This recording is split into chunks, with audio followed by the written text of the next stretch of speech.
Hola, mi nombre es Josué y esto es el primer programa de La Membrana, donde Pachi y yo vamos a estar conversando de cosas que hemos estado viendo y haciendo, leyendo y vamos a comentar un rato. Sí. Hola, Pachi. Hola, yo soy Patricia, pero todo el mundo me dice Pachi, entonces me voy a identificar en este podcast como Pachi. Muy bien, me parece. Hola, Pachi, y bueno, ¿y qué tiene para comentar hoy? Bueno, el otro día me recomendaron un podcast que se llama Las Raras. Yo nunca lo había escuchado. Es similar un poco a Radio Ambulante. O sea, es un podcast donde cuentan historias, ¿no? Historias reales. Ellas lo llaman historias de no ficción. Okay, me gusta cool. ese... Tengo una pregunta ahí de una vez. Sí. ¿Qué es Radio Ambulante para que no saben? Claro, Radio Ambulante es un podcast que básicamente es como donde cuentan historias de Latinoamérica. Historias muchas veces impresionantes, pueden ser tristes, pueden ser felices, y la idea es como unirnos Latinoamérica como un todo. Estoy segura que en otros podcasts les recomendaré alguno específico de Reambulante. En esta oportunidad no tengo una recomendación específica más que el podcast en general. Okay. La cosa es que fui a un club de radio escuchas Radio Ambulante y ahí me recomendaron este otro podcast de Las Raras. Entonces lo busqué y escuché el último podcast, el último episodio de la tercera temporada. Justo en estos días salió la cuarta. Solo he escuchado ese episodio y me encantó. El episodio se llama La eutanasia de mi papá. Es una historia de Colombia, donde la eutanasia es legal desde 1997. Eso es poco común en Latinoamérica. Y la historia la narra la hija de este señor. Este señor se llama Tito Livia Caldas. Es un abogado, o era un abogado más o menos famoso en Colombia, y que era un ateo aférrimo, ¿no? Era extremadamente ateo. Entonces, extremadamente ateo. ¿Se puede hacer eso extremadamente ateo?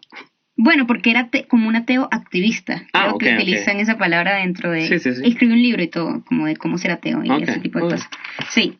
Entonces la cosa es que cuando se muere la esposa de él se convence cada vez más de que él no quiere llegar, digamos, a la muerte estando muy mal. Entonces empieza a hacer declaraciones de voluntad de cómo desea morir. Y es súper específico de todas las cosas que quiere, ¿no?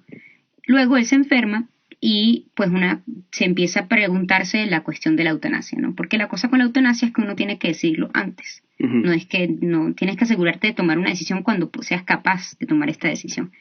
Entonces él toma esta decisión y la deja por escrito, y cuando se enferma entonces dice, no, yo quiero hacer esto, y empieza ya a planificar para la eutanasia. Y a mí esta historia me impresionó mucho, también, digamos, por un punto personal, que es que me recuerda un poco a mi abuelo, que falleció el año pasado, y es igual, es ateo, quizás no tan aférrimo, pero él planificó todo, de cómo quería que fuera su entierro, todo ese tipo de cosas, él las hablaba, y era muy impresionante, porque normalmente hay como mucho tabú en relación con la muerte. Y lo hablaba con lucidez, ¿no? Él estuvo lúcido hasta los últimos momentos, ¿no? Exacto, al igual que este señor de este podcast. Entonces la cosa es que él... ya cuando le diagnostican de que ya no hay vuelta atrás, que no tiene ninguna posibilidad de salvarse, entonces decide ya aplicarse la eutanasia. Y contrata a un doctor, y siempre lo hablaba muy racional y todo, y decide un día antes de un día feriado en Colombia para que todo el mundo pueda ir a su funeral y no causar ningún problema. Y una vez ya llega el momento, él se asusta, ¿no? Y eso lo cuenta la hija y es muy impresionante. O sea, todo esto que yo les estoy contando no les va a quitar ningún detalle del podcast, porque es mucho mejor escucharlo de ella. Por alguna razón hay audios de quienes tuvieron esas experiencias, ¿no es cierto? Los audios son de la hija. Okay. Sin embargo, en el podcast utilizan como herramientas narrativas para que otras personas lean las declaraciones que él hacía de cómo desea morir, y eso que había dejado por escrito. Sí. Bueno, entonces el hecho que en este momento final es muy fuerte, porque está ahí él con el médico y le preguntan miles de veces que cómo es el procedimiento, el médico le explica, resulta que a uno le ponen como una inyección que lo que hace es dormirte, y luego te ponen la inyección que es la que produce la muerte, que no sé exactamente qué es lo que hace, pero uno lo último que siente es cuando se duerme, y ya. Uh-huh. Entonces ya cuando él está súper nervioso y la hija para ella también fue súper fuerte, por supuesto, pero ella sabía que ella tenía que apoyar a su papá, él le pregunta al médico que a cuánta gente le ha aplicado la eutanasia. Y el médico le dice a 33 personas. Y entonces la hija le dice, a 33 valientes, papá. Y entonces él le repite, a 33 valientes. Y esas fueron sus últimas palabras. Ok, ahí fue cuando le administraron a... Ya se la habían administrado y con eso ya terminó durmiéndose. Ok. Después de esas últimas palabras. Ok, pero en ese momento la eutanasia no era efectiva. Primero se le daba un medicamento para que durmiera y luego se le aplicaba la eutanasia, ¿no? Exacto. Okay. Sí, exacto. Pero digamos, el último momento que él estuvo despierto fue ese. Uh-huh. Entonces, no, a mí lo que me llama la atención de esa historia, bueno, además de lo impresionante que es esas decisiones, y lo bueno que sería que la muerte fuese menos tabú, es que este señor en verdad lo que le gustaba era vivir. Y él lo mostraba todo así, como que lo importante era la vida. De hecho, él toma la decisión, se me ha olvidado esto, él toma la decisión de aplicarse la eutanasia es cuando ya no puede leer más. Dice, ya no hay ningún motivo. O sea, él le dice, a mí me da mucha tristeza no poder vivir más. Uh-huh. Pero en estas condiciones, realmente no vale la pena. Realmente el podcast es espectacular. Ok. Muy bueno. Muchas gracias, Pachi. De nada. Bueno, ¿y qué más comentamos? ¿Qué más ha estado? ¿Sigo yo? Sí, bueno, no sé. O sea, bueno, hace unos días vimos... Bueno, no hace unos días, Hace como un mes. Hace bastante, sí, no, 2 meses, creo, algo así. No, en agosto, el 16 de agosto. Ok, bueno, y de milagro todavía la están dando en el cine en Costa Rica, que es la última película de Quentin Tarantino, que bueno, hay que aprovechar, ¿verdad? Ir y llegarle porque son esas pelis de Tarantino que no salen todo el tiempo y bueno, y puede ser que no sea como lo mejor del cine, tal vez no es la mejor de Tarantino siquiera, pero está buena por varias razones. Estamos hablando de Once Upon a Time in Hollywood. Correcto. Érase una vez en Hollywood. Once Upon a Time in Hollywood. Érase una vez en Hollywood. Bueno, no sé si ese es el nombre oficial en español, pero creo que sí. Pero se le queda bien. Y bueno, y quienes no la hayan visto, véanla. Y bueno, a mí me parece que es una peli de esas que vale la pena repetir. Porque bueno, tiene la historia para empezar a entrar en detalle, la historia sobre un actor de Hollywood que salía como en este tipo de series de antes, como, qué sé yo, que es como un vaquero o un policía que básicamente entra a la escena y hace un par de patadas, un disparo y se aleja de la cámara como un héroe. Y es interpretado por Leonardo DiCaprio. El personaje se llama Rick Dalton. Es este actor de Hollywood que está en decadencia porque Hollywood está en esta era transicionando a los años 70, donde ese tipo de cosas ya no surten tanto efecto en el público y la gente, o sea, pues, Hollywood está como superando esa cosa. Entonces este personaje como que está en el crepúsculo de su carrera de alguna manera, ¿no? El público está olvidando ese tipo de cosas y él lo sabe, está consciente y lo está dejando pasar. La peli, para hacer una peli de Quentin Tarantino, tiene bueno, no es como que las anteriores no tengan este tipo de estructura, pero en esta es bien claro que tiene una estructura bien relajada, bien suelta, casi que es como una colección de como de escenas, o sea, casi que son varios cortos. Tienen como unos mismos personajes, pero sí es como una colección de viñetas, donde Rick Dalton comparte con su compañero, con su mejor amigo de la vida, que es su doble de riesgo, donde salían en todas estas películas. Hay escenas donde simplemente están ellos dos hablando, ahí chileando como amigos y viendo películas viejas donde ellos salen. Bueno, capítulos de la serie donde salían juntos. Y ya, entonces es este tipo de peli que tal vez no estamos muy acostumbrados ahora, porque ahora el público es más exigente y siempre quiere tener que, o sea, siempre la gente espera que haya tensión dramática, narrativa, que las cosas avancen en la historia. Y esta peli, por alguna razón, el escritor decidió que estuviera diseñada así. O sea, lo que pasa es que es Quentin Tarantino, que es esta personalidad de Hollywood que ya tiene muchos años, es como casi una leyenda, y él se puede permitir, o sea, la gente lo deja hacer estas cosas, pues por su nombre y por toda su historia.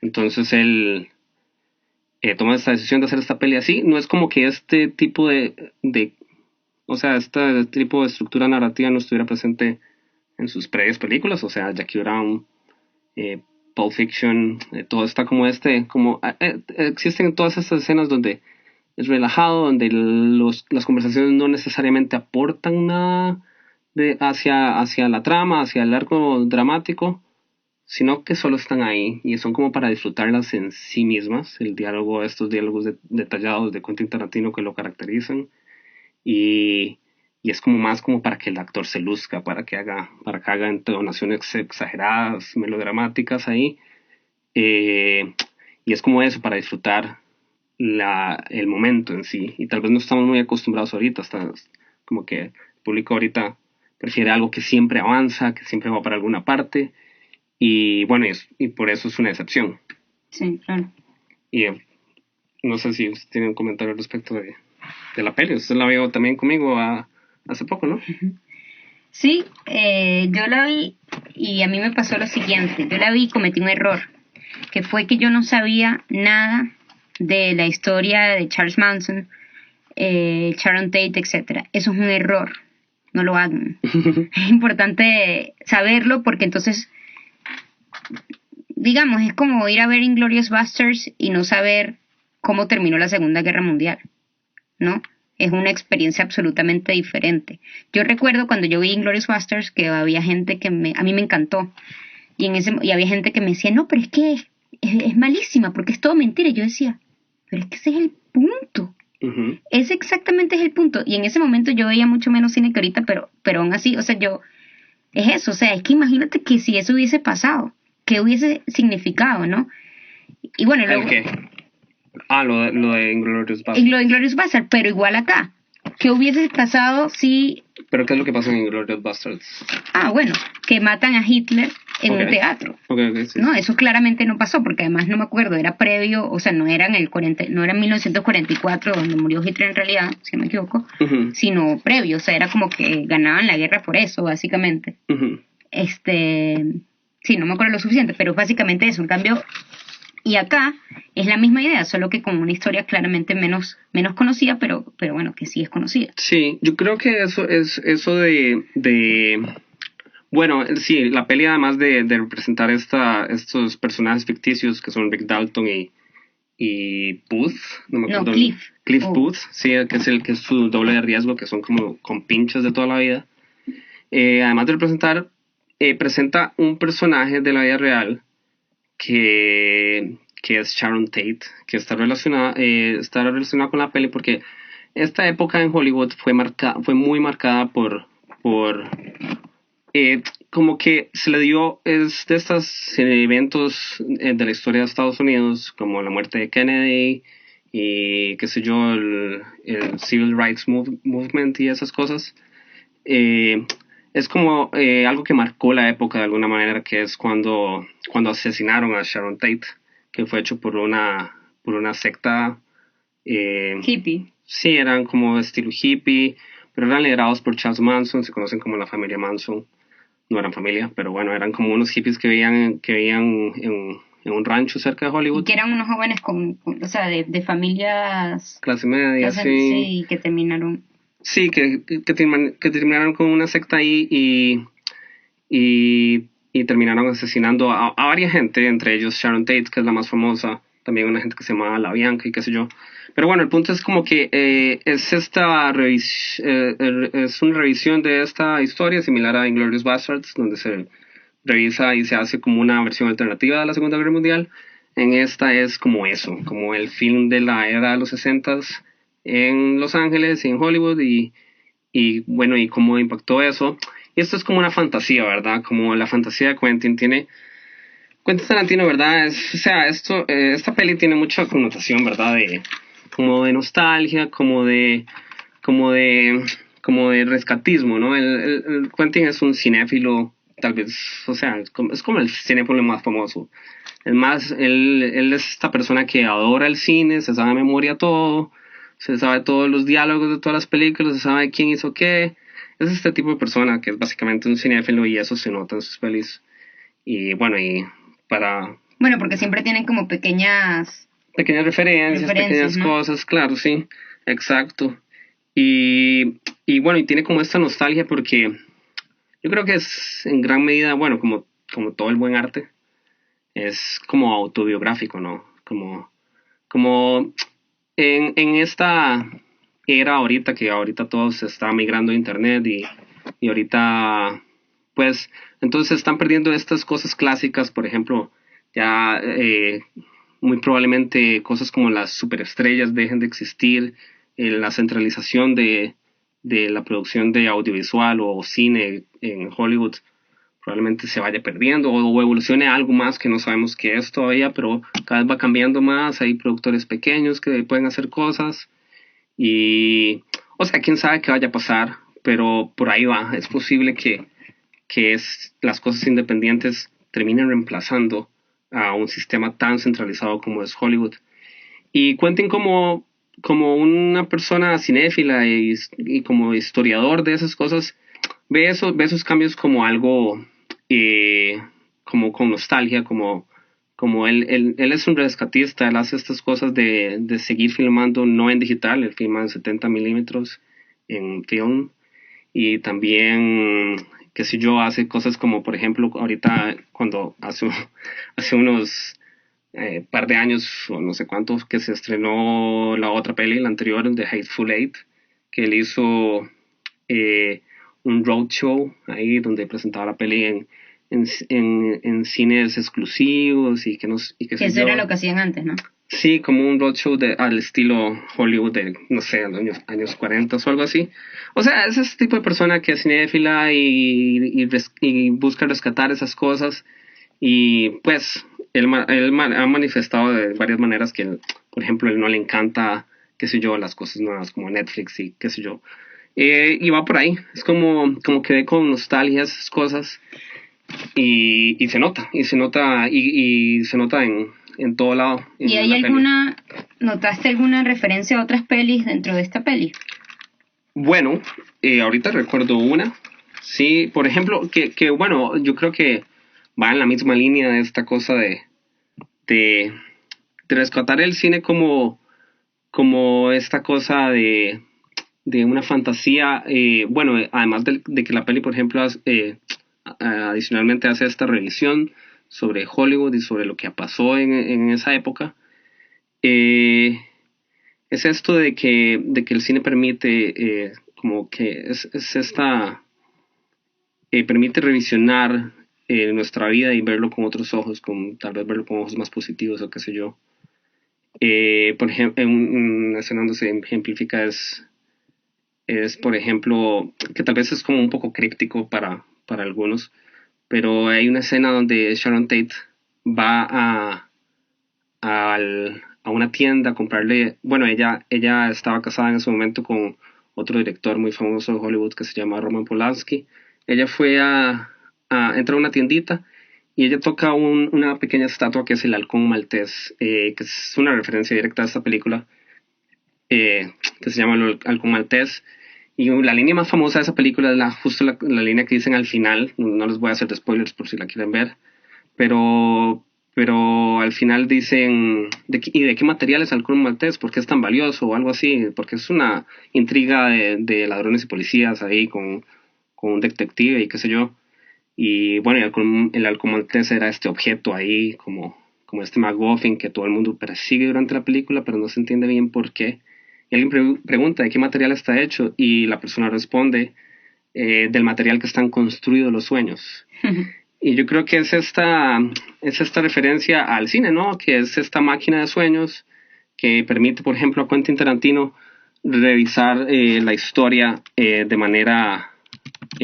manera que se le antoje, permitiéndonos tener como esta fantasía de un final feliz para la época de los 60 en Hollywood y la era hippie o algo así. Sí, que quizás, bueno, tú mismo fue el que me dijiste que quizás es esto de los crímenes de la familia Manson fue lo que acabó con esta utopía del sueño hippie, ¿no? De alguna manera. Sí, bueno, al menos en el imaginario colectivo estadounidense probablemente aportó mucho, sí, a esa cosa. Y bueno, están pasando más cosas adicionales con lo de los Black Panthers y qué sé yo, que era parte supuestamente, era parte del plot, de la idea de... Claro, porque ellos querían iniciar una guerra racial. Sí. Y bueno, está relacionado con toda la guerra de Vietnam y toda la tensión racial que hay en Estados Unidos. Era que, digamos que, exacto, iniciar una guerra racial, entonces era algo así como, bueno, entonces nosotros cometeremos estos crímenes para que sea, o sea, y ellos eran blancos, pero era como... Exacto. Sí, es súper recomendable que revisen un toque, si no están enterados ya, obvio, como les dije, como el contexto histórico en el que la película es parte de la gracia.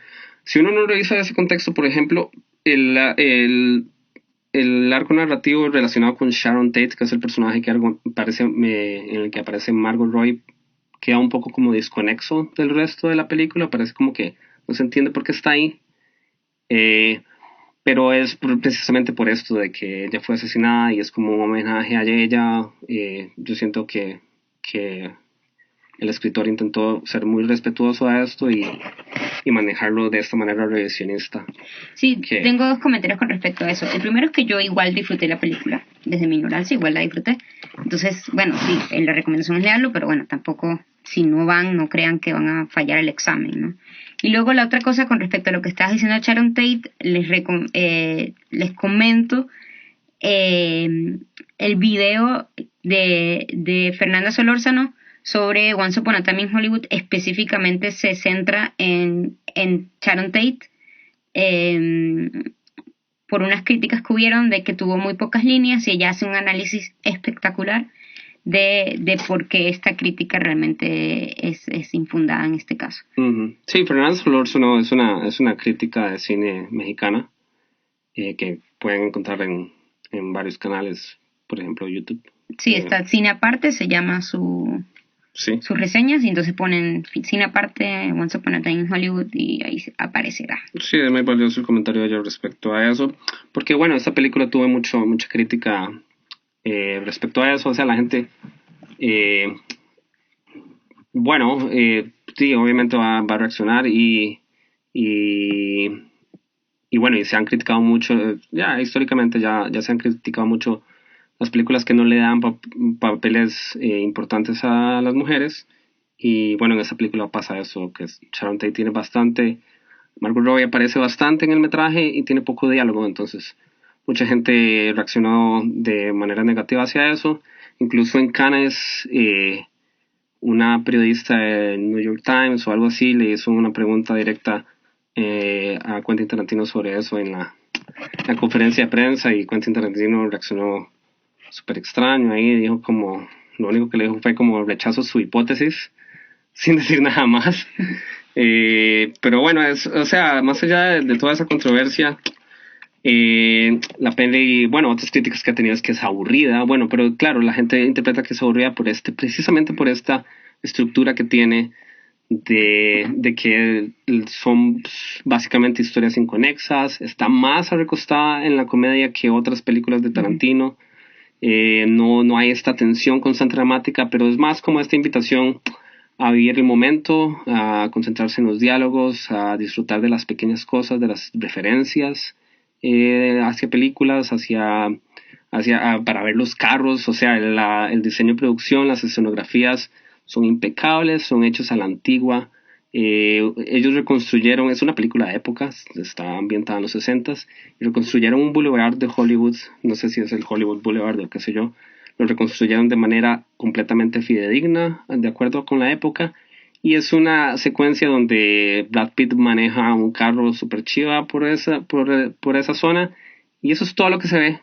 O sea, ese es el nivel de amor con que esta gente hizo esta peli, donde para una secuencia donde pasa un carro frente a unos edificios, reconstruyeron todo a como era en ese tiempo e invirtieron esa plata solo para eso. O sea, es ese tipo de cosas. Hay un montón de escenas que pareciera que simplemente como que están mostrando cómo se hacen las películas, donde el actor tiene que cortar, donde se nota que están listos los sonidistas, donde se habla mucho sobre cómo se hace una película, el trabajo de actuación del actor, de todo ese tipo de cosas, de cómo tiene que comprometerse uno con diferentes producciones y esas cosas. O sea, es una carta de amor al cine y a las producciones clásicas como se hacía antes. Y si uno lo ve por ahí, se disfruta un montón también. De acuerdo. Bueno, súper bien. Y bueno, en relación a esta peli, hay una cosa que salió también hace como un mes o algo así. De hecho, como una semana antes de que se estrenara Once Upon a Time in Hollywood, subieron a Netflix la segunda temporada de esta serie que se llama Mindhunter. Y bueno, la relación que tiene es que en Mindhunter, en la segunda temporada, hay un personaje en común con Once Upon a Time in Hollywood, que es el líder de esta secta que estábamos mencionando, que es Charles Manson, que fueron quienes cometieron estos crímenes en los que mataron a Sharon Tate. Y Mindhunter es una serie muy interesante también. Buenísima. Pues sí, es una serie que está basada en un libro que escribió el protagonista de la serie, o sea, que no es exactamente el protagonista. La persona que está basada en el protagonista. Pues sí, exacto. Es que es un policía. Porque está basado, o sea, el libro está basado en algo que sucedió en la vida real, uh-huh, que es este intento del FBI de analizar, digamos, psicológicamente cuáles serían los patrones que tiene una persona que comete homicidios en serie, uh-huh, como para identificarlos y que eso pueda ayudar a saber qué tipo de personas cometen estos delitos. Sí, exacto. Es este tipo que se llama John Douglas y su colega de esa época que se llama Mark Olshaken. Estoy leyendo. Esto es como, ¿sí? Bueno, esto es en la misma época que, esto es como no, eso es 10 años después, claro, esos 10 años después de los crímenes. Ya Charles Manson está preso. Sí, tiene 10 años de estar preso. Bueno, esta gente son estos investigadores del FBI que eran, qué sé yo, policías, detectives del FBI, y bueno, y publicaron este libro, ¿verdad? Y es famoso, y qué sé yo, que hicieron una gran innovación, porque son los primeros, por ejemplo, es la primera gente, quienes empezaron a utilizar el término asesino en serie y asesinatos en serie, que antes de 1978 no existía en ninguna parte. Ellos fueron quienes desarrollaron esa teoría, analizando los crímenes desde un punto de vista psicológico, tratando de empatizar con las víctimas y casi que de ahí viene todo el drama de la serie. ¿De empatizar con las víctimas? De las víctimas, ¿no? Del victimario, de justamente. Los victimarios, correcto. Exacto, es como tratar, porque lo que pasa es esto, bueno, lo que entendí de la serie, ¿verdad? Que la mayoría de los homicidios tienen un motivo, uno ve, bueno, uh-huh, la esposa le montó cachos, entonces está. Pero aquí es una persona que mata a una persona desconocida. Sin motivos.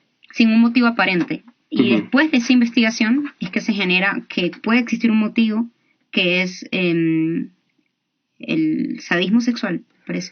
Bueno, puede ser eso, sí, o sea, qué sé yo. Ellos tienen sus teorías, ahí las van desarrollando y se ve como todo el desarrollo profesional de ellos, como personal. Es bien interesante porque, por ejemplo, se ve que el personaje principal comienza como negociador de casos de rehenes, sí, exacto. y después, como él le va bien, lo evolucionan a profesor, o sea, lo evolucionan, lo ascienden, sí, y él después, él está interesado mucho en esto de psicología, se mete a la U, y qué sé yo, y después, entonces, él empieza a proponer, bueno, ni siquiera lo propone, lo empieza a hacer por pura curiosidad, porque está uno de los personajes más interesantes de la serie es precisamente un asesino serial que se llama Edmund Kemper, que es un personaje de la vida real, que creo que está vivo todavía, y él es muy conocido porque es una persona de alto coeficiente intelectual y que habla con mucha transparencia de los asesinatos que cometió, que fueron alrededor de 10, y de lo que le pasaba por la mente cuando lo hacía. O sea, es una persona que en serio trata ahora y después es muy, muy articulado al respecto de todo, porque es alguien inteligente, y que como que logra autoanalizarse y tratar de comprender cómo por dónde estaba pasando su mente cuando mataba esos asesinatos. Entonces, precisamente él entrevista a esta persona durante la serie y eso es lo que le da esta inquietud de seguir entrevistando y otros asesinos seriales. Y eso es lo que sucede en la serie. Es básicamente en la primera temporada. En la primera temporada, sí. Es básicamente entrevistas con diferentes asesinatos seriales. Es una serie que está muy basada en el diálogo para hacer una película de crimen. Sí, es una serie de crimen donde no se ven crímenes. No. Es completamente basada en diálogo y ver las reacciones de los personajes, ver cómo se relacionan entre ellos y siento, como comentaba al principio, siento que de ahí viene la mayoría de la tensión dramática de la serie, que es como básicamente la gente sintiéndose culpable de empatizar con victimarios de asesinos en serie, porque precisamente el método para poder obtener información de ellos es como tratar de entenderlos y meterse en su papel como un psicólogo, ¿no? Ellos se meten ahí, tratan de entender qué es lo que pasa, de interpretar qué motivaciones irracionales los hacían llevar a matar gente que no conocían y más de una vez por diferentes motivos psicológicos, compulsiones, frustraciones de su vida privada, y cosas de ese tipo. Sí. O sea, sin duda la primera temporada es mucho mejor que la segunda. Sin embargo, no es como en otras series que uno ve la segunda y se arrepiente. No. La segunda temporada es buena, solo que la primera es mejor. Bueno, otro detalle de la serie, esta serie lo que pasó fue que Charlize Theron, la actriz de Hollywood, yo no sé, es muy conocida. Ella era amiga de David Fincher, el director de cine famoso. Ella le mostró el libro que escribió este agente del FBI y le propuso hacer algo con eso. Eso fue hace tiempo, eso fue en el 2008, 2009. Y, o sea, en todo ese tiempo estuvo en desarrollo hasta 2017. La serie está escrita en mayoría por un dramaturgo estadounidense que se llama Joe Penhall.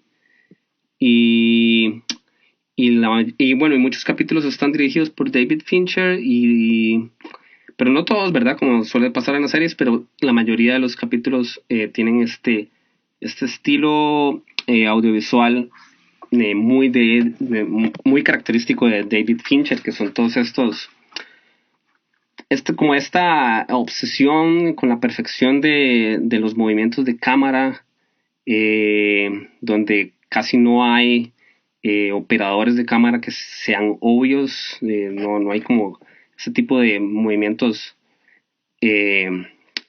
o sea, casi todos los movimientos de cámara son súper fluidos o las cámaras son estáticas, y es este estilo muy característico de este director, que bueno, a pesar de que hay otros directores famosos en la serie como Asif Kapadia, que es este director de estos documentales muy chivas de Amy Winehouse y Senna, el conductor de automóviles de Fórmula 1.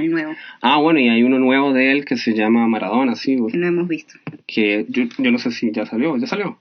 Yo vi propaganda, pero no sé si salió. De fijo vale la pena porque yo vi a Amy, yo no hice Senna, pero el de Amy Winehouse es un chuzo y es de él. Y él, bueno, él también adopta este estilo de David Fincher de no usar cámara en mano.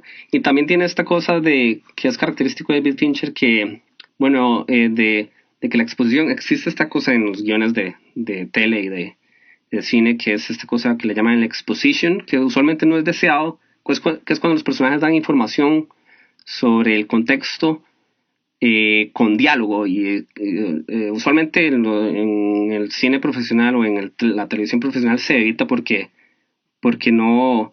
porque me explico, un personaje explicando qué es lo que está pasando es un poco... Sí, como que rompe la cuarta pared, de alguna manera. Y es una manera torpe de presentar información en un medio audiovisual, donde usted debería presentar las cosas visualmente como, ella es mi mamá. Mejor que se note que la mamá está comportándose como mamá, con movimiento en la cámara, ¿no? Pero David Fincher igual lo usa y lo usa, más bien él lo utiliza para generar tensión cuando los personajes, mediante reacciones. Entonces un personaje aprende, o sea, obtiene nueva información, escucha algo que alguien dice y lo que enfatiza la cámara es la reacción del personaje con esa nueva información y está enfatizado con ese estilo de utilizar trípode y movimiento de cámara muy preciso. Hace también esta cosa de anclar la cámara con el movimiento del personaje. Si la cámara se mueve a cierta velocidad, el personaje también se mueve a esa velocidad. Si la cámara se detiene. Y si sigue a otra velocidad, la cámara sigue también a esa velocidad. Entonces va anclado el personaje. Y de este estilo que da la impresión de como que un ser, un fantasma o algo así, un ser omnisciente está siguiendo al personaje. Y bueno, y la verdad es que ahorita está muy de moda y se siente como que la cámara no tiene ninguna personalidad. De hecho, eso lo ha dicho David Fincher explícitamente, que él busca eliminar esta personalidad de la cámara con esos movimientos de cámara y encuadres extra perfectos. O sea, él tiene su intención ahí, pero bueno, es como los artistas que no exactamente entienden qué es lo que están haciendo, pero genera un efecto muy especial que se disfruta mucho en esta serie también. Pues sí, y bueno, y es bien curioso, lo más importante es el contenido, o lo que más se disfruta es ese contenido, es como meterse en este mundo de la mente, que es básicamente empatizar con gente que hace pues crímenes atroces, así que mata. Bueno, y además uno aprende mucho acerca de este tipo de gente, sobre la psicología de estos criminales, que son criminales completamente irracionales. Nunca es por celos, nunca es por dinero, nunca es por obtener nada. Es simplemente por una compulsión psicológica que ellos realmente logran comprender o siquiera controlar.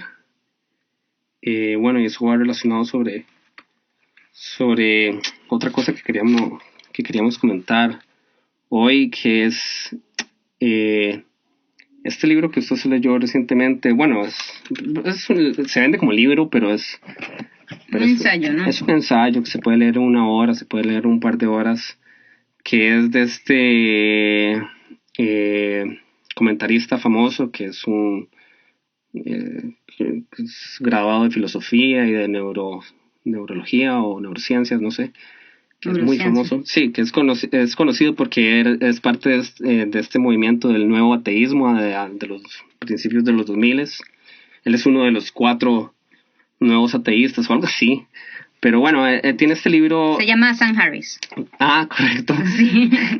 Es Sam Harris, sí. Él tiene este libro que se llama Free Will.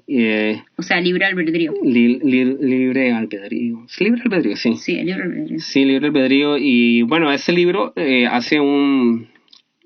argumenta de la manera más simple posible. Es en serio muy corto. Lo que intenta argumentar aquí en ese libro Sam Harris es que el libre albedrío como tal, como hemos conocido, que es, o sea, que es básicamente el control de la gente, o sea, básicamente él argumenta que el libre albedrío no existe, que uno no hace, que la sensación de elegir los actos no es más que una sensación, no es más que una ilusión.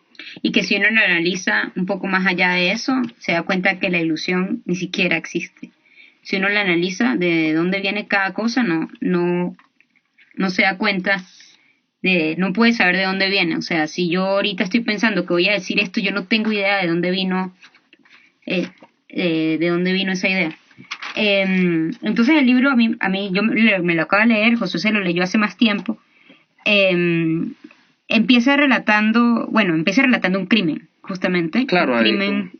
Por eso escribimos la relación entre el libro y la serie, casi que empiezan igual, ¿no? Sí.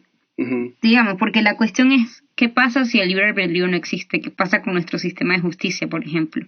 O sea, eso es una pregunta que está detrás. Él no intenta responderla, pero la plantea, que es uno de los problemas de que todo nuestro sistema está basado en que existe el libre albedrío, en que tú tomaste esa decisión y que no podías haber hecho otra cosa. Lo que provoca que el sistema de justicia su principal intención sea la retribución o el castigo. De hecho, sí, o sea, si se considera que el libre albedrío existe, tiene lógica. Exacto. Que haya retribución por los crímenes, que haya castigo por los crímenes. Sí, sin embargo, eso fue así, pero la teoría criminológica ahora habla de que el objetivo de la cárcel es que la persona cambie, ¿no? Ah, ok. Sin embargo, es que todo es mentira. O sea, la verdad es que yo creo que todo es mentira. Digamos, es mentira. Porque como funcionan nuestros sistemas carcelarios actualmente, es imposible que realmente haya. Bueno, pues, o tal vez simplemente es una separación entre la teoría y la práctica, ¿no? Entre lo ideal y lo exacto. La ideal es que antes la teoría era castigo. Luego la teoría empezó a ser, no, es que la persona cambia. Sí, ¿cómo se dice? Rehabilitación. Rehabilitación, sí. Bueno, más allá de los efectos que pueda tener la inexistencia del libre albedrío en todo el sistema de justicia y en la vida común, la idea de Sam Harris es demostrarnos que no existe, y lo hace de dos maneras. Una manera muy breve y que es fácil de convencerte, o al menos desde mi punto de vista, es que él relata que hubo un experimento científico, digamos, en el cual, no sé bien cómo, porque obviamente no entendí esa parte, pero simplemente analizan cuando empieza la actividad cerebral de una decisión, y resulta que tu cerebro tiene una actividad cerebral de que va a tomar una decisión de, por ejemplo, agarrar un vaso de agua 300 milisegundos antes de que la persona sienta que va a hacer esa acción. O sea, no de que la haga, sino de que sienta que decidió moverse, por ejemplo. Entonces, digamos, hay algo que no eres lo que tú crees que eres tú, que está tomando esta decisión antes que tú.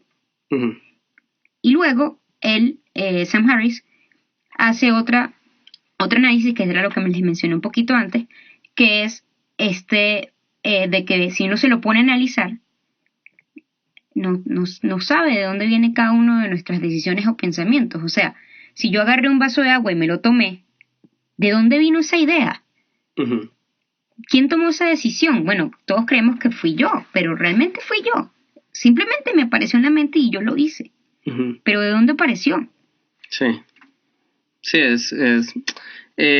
otra cosa, esto es súper curioso, estos experimentos neurológicos de esos 300 milisegundos, o sea, simplemente que la actividad cerebral está relacionada con la decisión, qué sé yo, de tomar agua,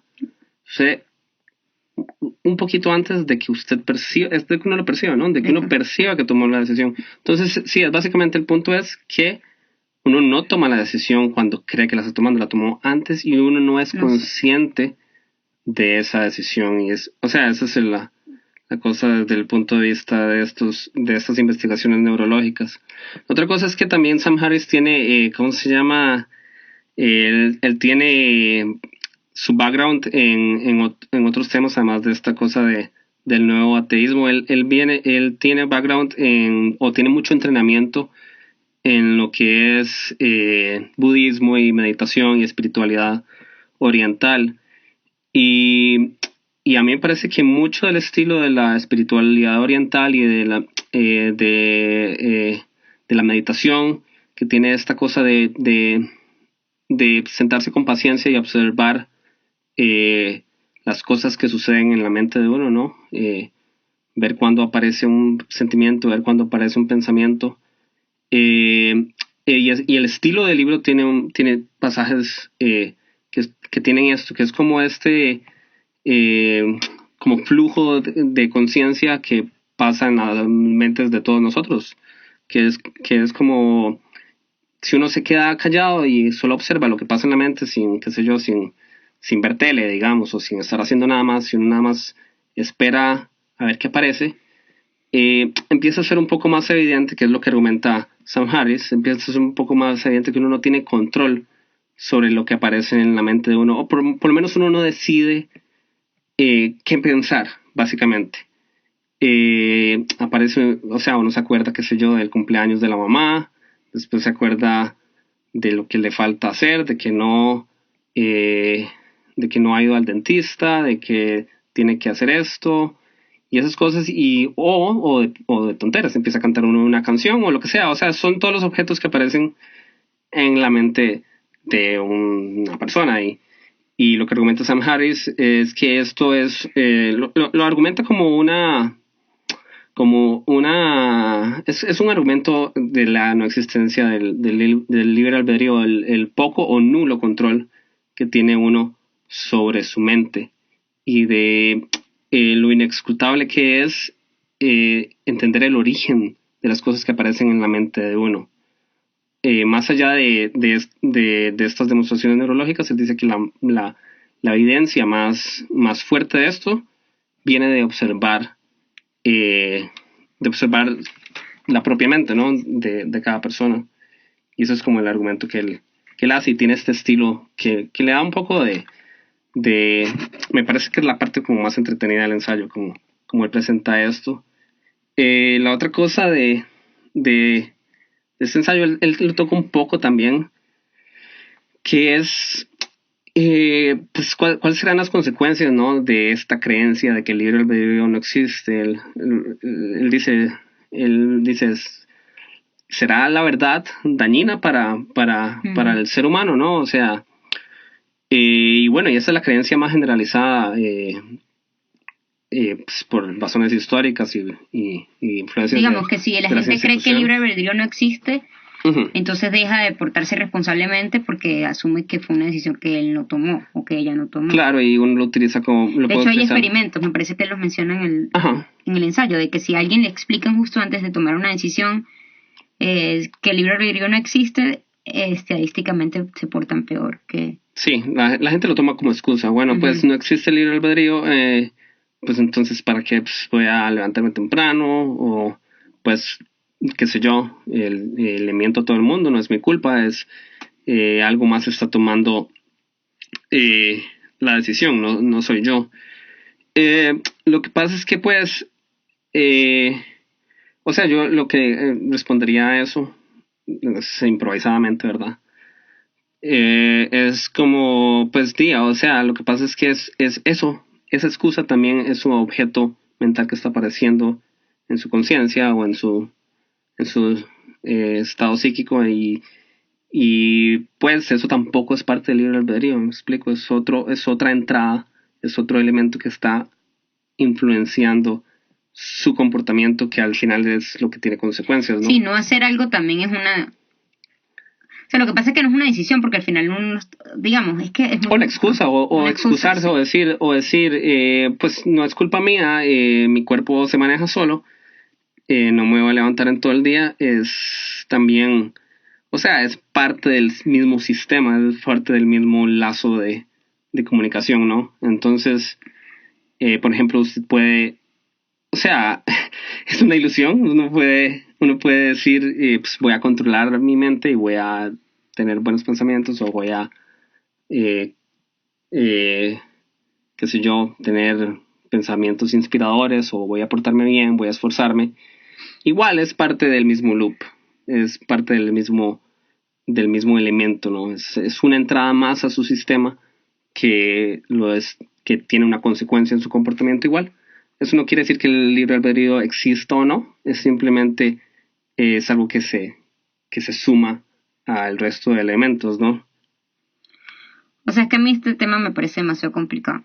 Entonces yo quisiera retroceder un poco a esta situación de cómo entonces uno toma o no decisiones, porque no, en verdad no está tomando ninguna decisión, y retroceder tanto de que comentarles la relación que tiene esto con Intensamente, la película Inside Out. Okay. Después de leerme este libro, o paralelamente yo me estaba leyendo 21 lecciones para el siglo XXI de Yuval Noah Harari. Yuval Noah Harari es un historiador, pero hace como, los libros que hace son de historia contada desde lejos, digamos. O sea, no viendo detalles, sino viendo rasgos grandes. Se llama en inglés como Big History. El primer libro que escribió se llama Sapiens, es espectacular. De animales a dioses, se llama Sapiens, de animales a dioses, me parece, o solo de animales a dioses en español. O una breve historia de la humanidad, se llama en inglés, sí. Exacto. Luego el segundo libro se llama Homo Deus. Y el tercer libro es 21 lecciones para el siglo XXI. Sin duda el mejor es Sapiens. Sin embargo, los he leído los tres.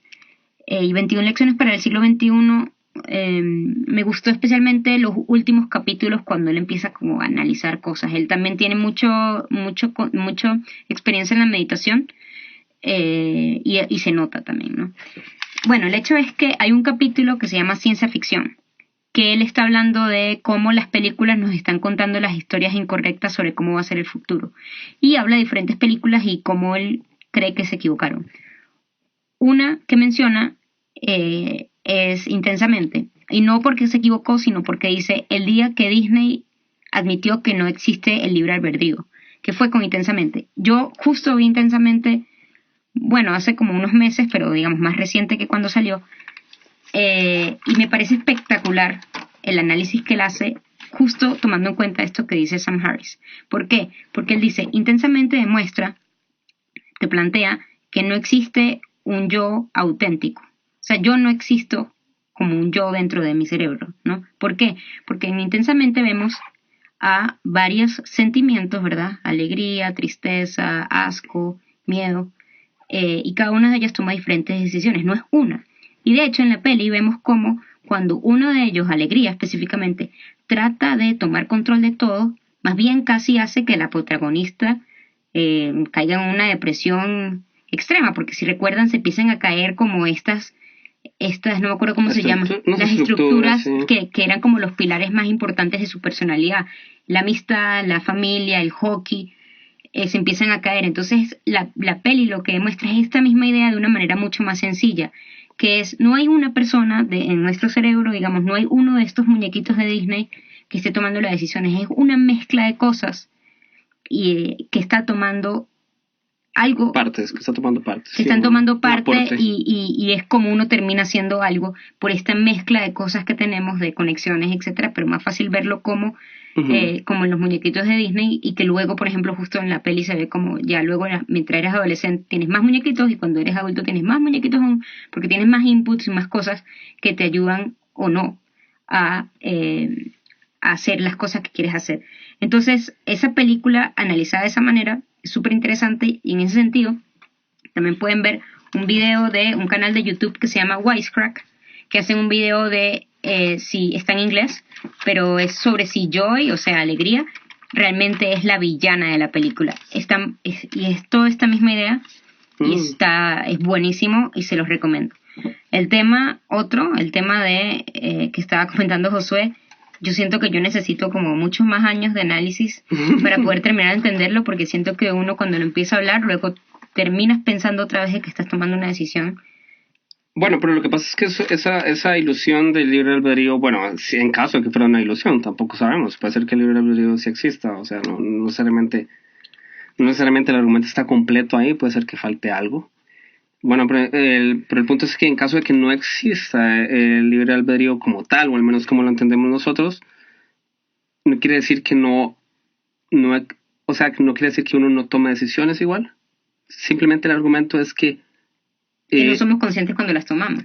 Por ejemplo, o sea, una vez que uno toma una decisión, ya neurológicamente ya la ha tomado antes de que uno sea consciente. Ese es el punto primordial, ¿no? Y el otro es que uno no tiene control sobre las causas de tomar una decisión, en realidad. Uno no tiene, o sea, cuando yo tomo una decisión, en realidad no sé por qué la tomo, y esto está relacionado, por ejemplo, con comprender a estos villanos del Mindhunter, ¿no? Exacto. O sea, es porque creo que Sam Harris es el que menciona esto, pero ya no estoy segura, no sé dónde fue que lo escuché o lo leí, que es esta idea de que es igual que, digamos, ¿por qué tratamos al cerebro diferente que otros órganos? Digamos, si uno se enferma, uh-huh, si el páncreas le salió cáncer o qué sé yo, claro, nadie va a decir, ay, ¿cómo fue que tu páncreas hizo eso? Digamos, tú eres una víctima. Y entonces lo que él plantea es que es igual. Si tu cerebro hizo algo, exacto, tú igual también eres una víctima. Y entonces esta parte justo es súper relacionable con Mindhunter. Porque es, ¿por qué los tratamos diferentes? O sea, si tu cerebro hizo algo, digamos, si tu corazón falló, todo el mundo, ay, estás bien, uh-huh, ¿cómo te vas a recuperar? ¿Qué plan vamos a hacer? En cambio, si es algo que hace el cerebro, asumimos que fue decisión de la persona. Uh-huh, exacto. Y lo que plantea Sam Harris es, no, tenemos que también tomarlo como otro órgano más. Exacto. Una analogía similar que hace Sam Harris en ese ensayo es sobre eso, sobre el sistema penitenciario, que es como, por ejemplo, él menciona, la analogía que hace es como con los huracanes. Él dice, si hubiera una buena manera de confinar los huracanes y evitar que hagan daño, o sea, asumiendo que el libre albedrío no existe, entonces eso es más o menos lo que pasa con, por ejemplo, un asesino serial. O sea, el propósito del sistema judicial, bueno, otro propósito que se menciona que es la rehabilitación, pero en caso de que no sea posible rehabilitar algún huracán o criminal, pues, bueno, lo más indicado, o sea, en vez de buscar retribución, en vez de buscar castigarlos, entendiendo que ellos son víctimas de sí mismos. Son víctimas de su sistema nervioso.